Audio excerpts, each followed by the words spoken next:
صحیح. فیصل صاحب، جیسے ابھی ایاز صاحب نے کہا کہ P T I Adiala he P T I ہے، جیسے انہوں نے مثال دی نون لیگ کی، پیپلز پارٹی کے، ان کے جو ووٹ بینک ہے وہ کس وجہ سے، اسی طرح پی ٹی آئی کا بھی صرف بانی پی ٹی آئی کی وجہ سے ووٹ بینک ہے. آپ کیا سمجھتے ہیں کہ بانی پی ٹی آئی جو کہ ایک جارحانہ انداز اپنائے ہوئے ہیں لیکن ایک گروپ مفاہمت کے بیانیے کو تسلیم کرنا چاہتا ہے، تو آپ سمجھتے ہیں کہ کیا وہ راضی کر پائیں گے مفاہمت کی جانب انہیں آنے کے لیے؟ دیکھیں، جن خبر کا آپ نے حوالہ دیا ہے وہ جن صحافی کی خبر ہے، پاکستان کے بہت سینئر صحافی ہیں، ان کی روزانہ ایسی ایک خبر چھپتی ہے. اس میں خبر میں معلومات کم ہوتی ہے اور تجزیہ، اور اگر معتاد لفظوں میں بولے تو ان کی شاید خواہش، ان کی یا کسی اور کی، وہ زیادہ اس خبر کے اندر روزانہ ہوتی ہے. روزانہ کئی مہینوں سے آپ دیکھ لیں، روزانہ وہ 4 کالم یا سپر لیڈ کی شکل میں جو ہے نا موجود ہوتی ہے. اس بات کو اچھی طرح سب آپ سمجھ لیں کہ مذاکرات وہی ہوں گے جو عمران خان یا عمران خان کی طرف سے براہ راست نامزد کردہ نمائندے اور اسٹیبلشمنٹ کے درمیان ہوں گے. باقی کوئی مذاکرات نہیں ہوں گے. باقی صرف افسانے ہیں، باقی صرف کہانیاں ہیں، باقی صرف وقت کا اگر کچھ ہو بھی جاتا ہے تو وقت کا ضیاع ہے. کسی کی خواہش ہو سکتی ہے، اگر کوئی اس حوالے سے کوشش بھی کر رہا ہے تو اس کو رائے گا ہی جانا ہے. اور یہ جو اسٹیبلشمنٹ اور عمران خان کے درمیان مذاکرات ہوں گے، اس کا فی الحال کوئی امکان نظر نہیں آتا.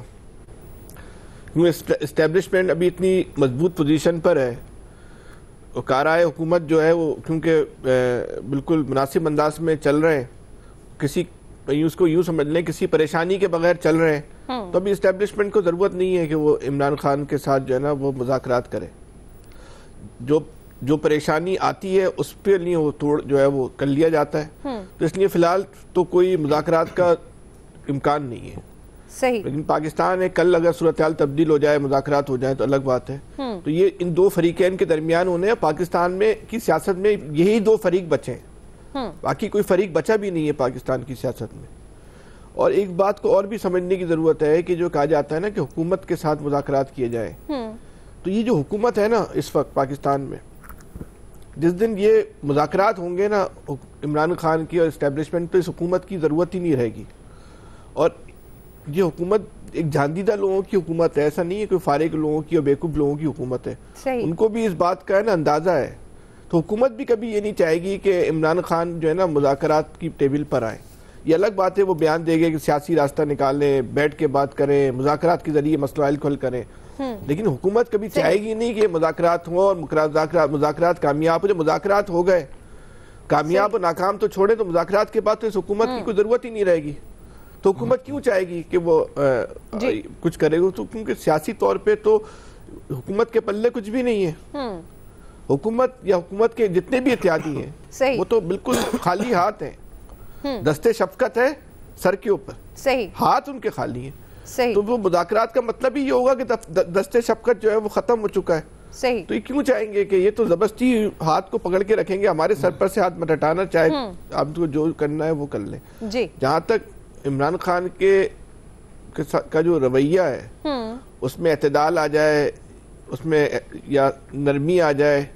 عمران خان کو بھی پتہ ہے کہ جب تک وہ یہ رویہ اختیار رکھیں گے ان کی نا اہمیت برقرار رہے گی. جس دن عمران خان نے نرم رویہ اختیار کر لیا تو ان کی یہ حیثیت بھی جو ہے نا ختم ہو جانی ہے. تو فی الحال اسی طرح معاملہ چلیں گے، کوئی تبدیلی دور دور تک نہیں. صحیح. الیاس صاحب، فیصل صاحب تو کہتے ہیں کہ دور دور تک انہیں کوئی تبدیلی ہوتی دکھائی نہیں دیتی، اور وہ یہ بھی کہتے ہیں کہ بانی پی ٹی آئی کا رویہ بھی اسی طرح جارحانہ ہی انہیں نظر آتے ہیں. وہ کہتے ہیں کہ ان کی ویلیو کم ہو جائے گی اگر رویہ بدل گیا، نرم رویہ ہو گیا. لیکن مفاہمت کی باتیں گردش کر رہی ہیں، آپ دیکھ رہے ہیں کوئی ایسی بات ہوتی ہے آنے والے دنوں میں؟ دیکھیں، مفاہمت کی باتیں پہلے بھی اس بارے میں کی گئی، بلکہ کوٹ لکھپت جیل سے ایک لیٹر بھی جاری کیا گیا جس لیٹر میں بھی مذاکرات کے لیے بات چیت کی گئی. لیکن یہ ساری جو چیزیں ہیں اس کا کوئی ایسے پہلے بھی کوئی فائدہ نہیں ہوا تھا. اب بھی -1 کے یہ ایک اس کی کڑی ہے کہ -1 کی بات کی جا رہی ہے پی ٹی آئی میں سے.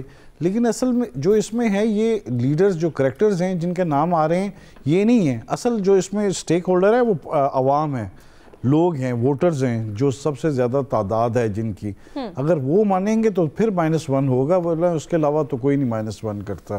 اگر یہ پارٹی نہیں، جب لوگ نہیں، عوام نہیں کر رہی، تو یہ بھی پارٹی جو سٹینڈ کر رہی ہے یہ صرف ووٹرز ان کے ورکرز کی وجہ سے کر رہی ہے. لیڈرز وغیرہ تو سارے دائیں بائیں ہو گئے تھے اس ٹائم، اب تو یہ پکڑ کے بٹھائے ہوئے ہیں. لیکن یہ لیڈرز وغیرہ سے پہلے بھی بات چیت ہوتی رہتی ہے ان سے، لیکن اس کا فائدہ نہیں ہے نا گورنمنٹ کو. گورنمنٹ کا جو ٹیبل کوڈ لاک پر لگانے کا فائدہ نہیں ہے، اڈیالہ میں ٹیبل اپنے مذاکرات کی لگانے کا فائدہ ہے، اور یہ گورنمنٹ کی بھی ٹیبل کا فائدہ نہیں ہے جب تک اسٹیبلشمنٹ کی ٹیبل نہیں آتی. اگر جب تک وہ نہیں مان رہے، انہوں نے پہلے بھی تردید کی ہے کہ وہ نہیں ابھی مان رہے، بات چیت نہیں کرنا چاہتے اس مسئلے پر، تو جب یہ تمام چیزیں جو اس طرح کی باتیں کر کے وہ چاہتے ہیں کہ -1 کی جو ہے اس بات کو کڑی کو آگے بڑھائی جائیں. خبر جو ہے خبر کا بالکل اس میں تو بات چیت ان لوگوں سے ہوتی ہے، لیکن ان چیزوں میں سے ہے کہ ان میں سے تو بلکہ 1-2 لوگوں کی یہ بھی ہوا کہ باہر آئے ہیں تو ان کی ملاقاتیں ہوئیں باہر. بلکہ یہ جو لوگ کہہ رہے ہیں کہ جن کی باتیں ہو رہی ہیں، یہ جو پچھلے دنوں ہاسپٹل میں یہاں گئے تھے، جو کڈنی ہاسپٹل ہے جہاں شاہ محمود قریشی کو لے کے گئے، ادھر جا کے ادھر بات چیت وغیرہ انہوں نے جا کے کہا کہ ان کو پارٹی میں دوبارہ شمولیت اختیار کر لیجیے اور پارٹی میں ایک ایسا یہ اپنا دوبارہ ایک پلیٹ فارم بنائیں اور جا کے اڈیالہ میں جا کے بات چیت کی جائے. لیکن وہ بھی کامیاب نہیں ہوئی اس بات چیت پر، کیونکہ یہ بات چیت اس طرف آ ہی نہیں رہی. اصل جو چیز ہے عوام کو جب تک نہیں چینج کر سکیں گے چاہے جو مرضی آ جائے، کیونکہ جو ووٹر ہے وہ اس پر نہیں آتا، نہ عوام جو ووٹ ان کے کارکن ہیں وہ نہیں آتے. باقی لیڈر جو بھی مرضی جدھر مرضی چلے جائے اس پر کوئی قید نہیں ہے. اصل چیز ہے کہ ان لوگوں کو لے کے آنا جو ووٹرز ہیں، جو سب سے بڑی تعداد آتے ہیں، جو 3 پارٹیوں کو 4 پارٹیوں کو ان سے زیادہ ووٹ ہیں جو الیکشن میں جو نشان نہ ہو کے بھی جنہوں نے ثابت کیا. تو یہ چیز ہے کہ عوام کو کس طرح یہ کرتے ہیں. باقی -1 لگے رہیں، بالکل کوشش میں لگے ہوئے جس طرح بھی کریں. اب ان کے ذریعے نہیں ہوتی -1. عابر صاحب آپ کچھ کہنا چاہ رہے تھے؟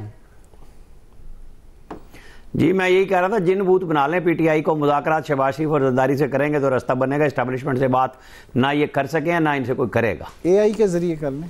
صحیح، بالکل الیاس صاحب، وہی رہ گئی اتنی ٹیکنالوجی لیٹسٹ واقعی اے آئی کو استعمال کرنا ضروری ہے. بالکل ایسے ہی ملک کی سیاست میں ایک دفعہ پھر سے عقل چاہیے. بالکل ایسا ہی عامر صاحب مفاہمت کی باتیں گردش کر رکھی ہیں. دیکھنا یہ ہے کہ اب یہ اونٹ کس کروٹ بیٹھتا ہے. اس حوالے سے آپ نے ایکسپرٹس کی رائے جانی. اب بات کریں گے پروگرام میں بریک کے بعد. پاکستان سے ذلت آمیز شکست کے بعد ہر عالمی محاذ پر بھارت کی رسوائی ہوئی ہے. اس سے پاکستان کو سفارتی اور اسٹریٹجک لحاظ سے کتنا فائدہ ہو سکتا ہے، ایکسپرٹس کی رائے جانیں گے بریک کے بعد.